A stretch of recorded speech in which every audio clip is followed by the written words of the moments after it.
Welcome to the Play It Right series. My name's Joe Moretti and I'm going to take you through AC/DC's classic track, Back in Black.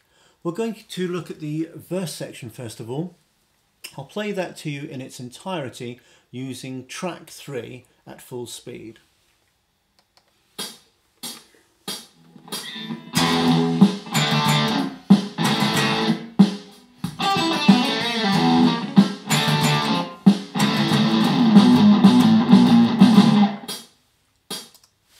So that's track 3, which basically gives you a backing track for the first 4 bars, which is the main section of the verse.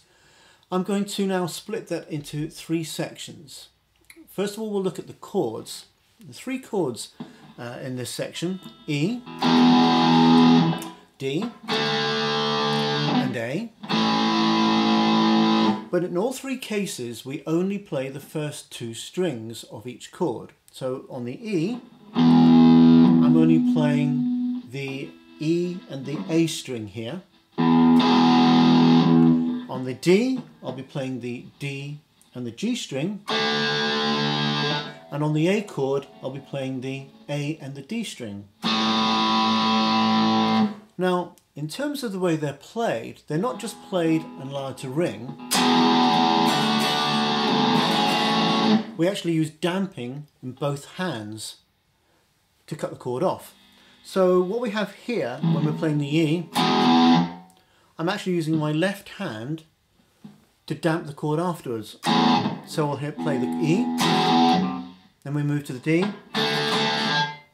and you'll see that I move my fingers across very quickly across the strings to dampen the strings and stop them ringing. And then on the A, I do a similar thing. So while the left hand is damping the strings in between each chord, what's going on with the right hand here, as I'm playing these 2 strings, is I'm using the palm of my hand very quickly to mute as well. So I get this effect. So between the 2 hands, I'm not allowing the strings to ring for very long. Then when it comes to the rhythm part of the D chord, I've got a down, up, down action in terms of the picking, and then the damping comes into place. A lot of people play those chords all downstrokes, which is fine. The A chord the same way. Now I'd also like to say something about the position of the chords that I'm playing. If we focus on the left hand here, you'll notice that I'm playing them all at the base of the neck. I have seen tutorials where Back in Black is played up at the 5th fret, so the E would be down here and then the D here, but I just don't think that the sound that you get in that position in the neck really works for this song. I'm pretty certain it was all played down at this part of the neck, and the reason why I think that is that later on in the track, when you're playing the sort of riff chords, and other parts of the song will all seem to be down that part of the neck, and I can't think why he would have moved up here just to play that section. So that's why I play this section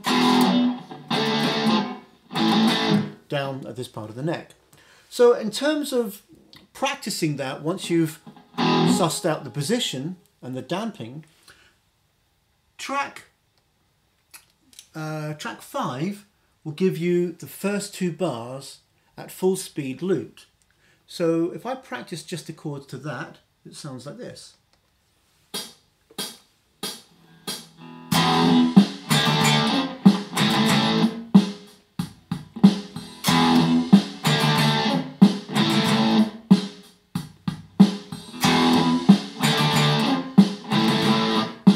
And that loops 4 times. Now, track 6 is the same thing at a slower speed. And you may be thinking, well, I can play that. I don't need to try it with a slower speed. Practicing to a slower speed doesn't mean that you're a weaker guitarist. It allows you to focus on different aspects of your playing without worrying too much about the technique of getting to the chord faster. I'll show you what I mean. Here's the slower version.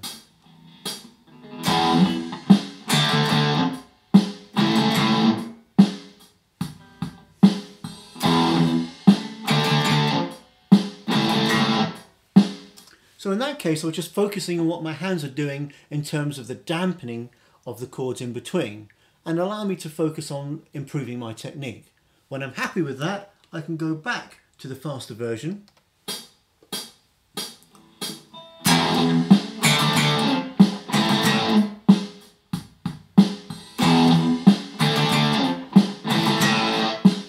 And then I can move on to the riff, which is in the next video. See you then.